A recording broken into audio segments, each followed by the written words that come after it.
Hi, I'm Paul Chartier. Welcome to Heart of Gold. We are sitting on a powder keg with Dr. Jonathan Fedock from Lexington and UK Hospital. Welcome. Thank you. Thanks for having me. We have 14 minutes to tell a story that we need about an hour to tell, but tell people what Ironcology is. Okay. So I'm a physician at University of Kentucky. Specifically, I'm a radiation oncologist, and I specialize in treating breast, pediatric, and gynecologic cancers. And basically last year, in an effort to try to raise money to pay for some of the new services and new equipment that we'd like at the Markey Cancer Center, I came up with my own fundraiser as a means of trying to put the matter in my own hands and try to raise the money myself. And equipment's not cheap. No, that's correct. What I was trying to pay for is actually a combined treatment area for us to do specialized radiation procedures, or something called brachytherapy. And the cost of the project I was trying to fund was $1.2 million. And my component was I was trying to raise basically the down payment, or $200,000 of that total amount.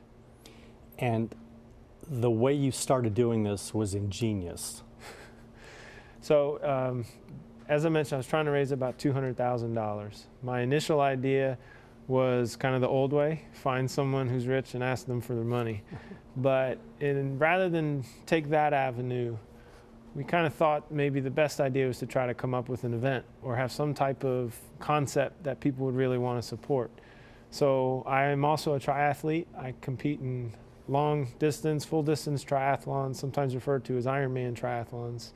So my idea was that I was going to start the Ironman in Louisville last year as the dead last. That's the medal right there? Yeah, that's this medal right here. Okay. So they let you start last. Yeah, I coordinated with the race director for myself to be the final person to enter the water. And I raised money by asking people to pledge a certain amount per person that I passed throughout the entire day. So the race, it consists of a 2.4 mile swim, a 112 mile bike, and a 26.2 mile run. So it's 140 miles all at once. There was 2,095 people in the race. I started last. I caught 1,977. And on the day of the race, the price went up to almost $22 per person. And in one day, which took me 9 hours and 54 minutes, the total I raised between flat donations and per person that I passed was $54,000. That's remarkable. And how genius that you would do that. You're a great triathlete. And that side of it, let's talk about the medical side. You're a young guy, you're at Markey doing great things. Talk about locally and nationally how renowned you are. I don't know if I'd say I'm very renowned yet, but I was always raised to work as hard as you can and take every advantage that you're given. So I've been very blessed to have a very good mentor at the University of Kentucky, specifically my chairman, Mark Randall.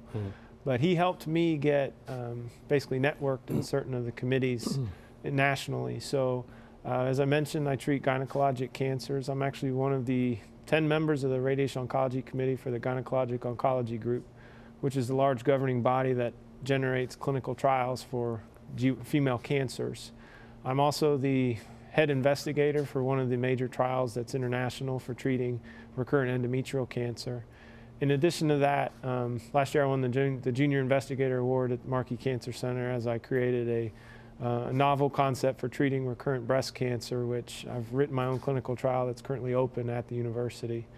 And then I fill also some additional roles where I sit on some of the data safety monitoring committees, and I chair one of the committees that oversees all the clinical trials being produced at UK to make sure they're being done appropriately.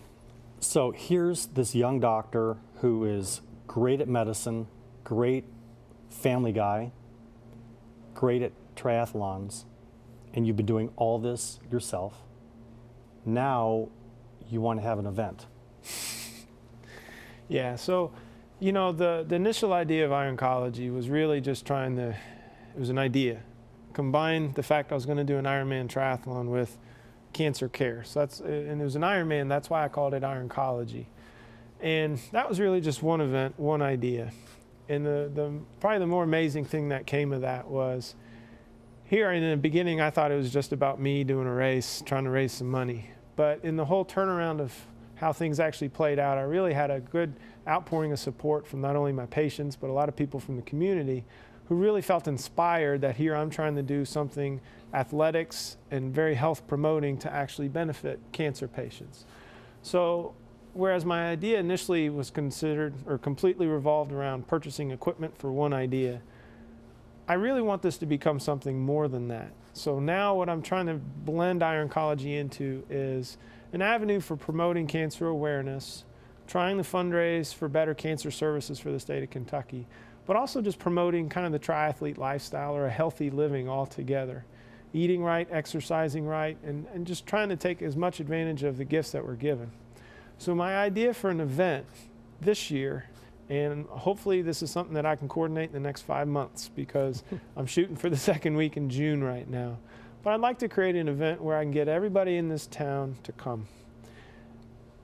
Fundraising is obviously a goal, but really just promoting a healthy lifestyle. So I'd like to have an event surrounded on all the different types of exercise and different endurance things that people can do. We're going to have a race. We're going to do a Ironman relay. We're going to probably try to make it go through the night to make it interesting. But then I want to have a festival that's actually raising cancer awareness. Hopefully we can put together a really good cancer expo where patients can come learn about how they can get good screening, what treatment options are available, and other resources that are available for cancer patients. And then let's also have fun, get in some exercise, and try to promote the healthy lifestyle altogether. And the early plan is to have it on a Friday night at Spindletop, do the swim, swimmers are done, bike hopefully in the horse park. When they're done, do the marathon. So this is an all through the night event. Correct. And then your thought about having a candlelight walk, how does that fit into this? I like the idea, go big or go home. And I like lots of moving things. Yeah. So I kind of want something going everywhere and every type avenue covered. So my idea is initially that trying to channel the energy of doing an Ironman triathlon into something different. So my idea is first that we're going to start this triathlon and swimmers are going to begin. As they're heading out for the bikes, I want to have cancer survivors doing a cancer walk at nighttime. We're going to use maybe on the Legacy Trail. Probably, most likely on the Legacy Trail. That probably makes the most sense. But use it so that as the bike, or maybe as the walkers are coming in, the bikers are heading out. Channel that energy, and then as they're coming back in the morning, we have all the new events starting. Maybe water aerobics and Pilates, and maybe some weightlifting, CrossFit. Have some of the other different niche type exercising classes that maybe people wouldn't be able to get exposed to unless they were coming to my event or specifically going to the one exercise facility that offers it. We're going to talk about one more thing at least, but how did you end up at UK? The original reason I came to the UK was I grew up in southern West Virginia. I had an older brother who was currently going to medical school at UK, and I was offered a spot on the track team. So I got to run, got to go to college, and I got to be close to my older brother. And he's also someone who's kind of mentored me along the way as well. And when I came here, my older sister, she came to the UK as well. And my father was in the coal mining industry. And he had the opportunity to live in West Virginia or Kentucky. And basically, as all of us came to Lexington, my parents came too. Shortly before starting medical school, I met my wife. Her name's Shannon Floria. She was 4 years ahead of me and actually kind of had her career ahead of mine just a little bit by timing. And then as we were kind of progressing through medical school, I just continued to stay because I love this place. I mean, Lexington's a great place to live. I couldn't imagine working anywhere else other than UK. And I truly love everybody that I work with. It's a great team, and there's so many people that have gone out of their way to help me along the way that I can't really think of leaving. Give your website, if you would, and I want to say that Lexington and Kentucky are fortunate to have you. And we're going to talk about the other component, but give your website. Okay. My website is www.ironcology.net. I couldn't buy the .com yet, but hopefully here in the next 6 months you'll see a transition to where it will become ironcology.org as we progress into a complete non-for-profit in its own designation. I don't know whose thought it was, but you've got this fantastic ability to take care of people living in Lexington horse country. How did it bridge into the equine world? And talk about what happened. Okay, so one of the things that's helped me get a little bit of publicity lately is I did one of the first ever radiation implants of its kind on a horse 2 months ago. I kind of do a niche when it comes to doing radiation treatments for gynecologic cancers. You know, you had asked me right now how am I known nationally and then regionally. I'm actually one of the only people performing one type of radiation implant in people as well. And this is a newer type of radiation treatment that's called cesium-131, but it's a radiation isotope that's new, and I'm doing some very old style radiation implants that aren't really very well taught anymore. So interestingly enough, there's a horse that had a special type of a cancer that was involving its eyelid, just above its eye. And it's getting to the point where the horse could no longer close its eye. And it's not a thoroughbred, it's a saddlebred that holds a lot of sentimental value, but it's also been in several shows, and it's actually won several shows. Well, people love their horses, they love their horses. And basically one of the local veterinary hospitals had been treating this tumor. It had kept coming back.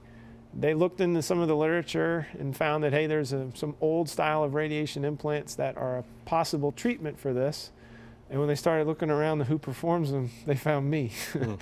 So they actually asked me if I'd be willing to come evaluate the horse and consider doing this procedure.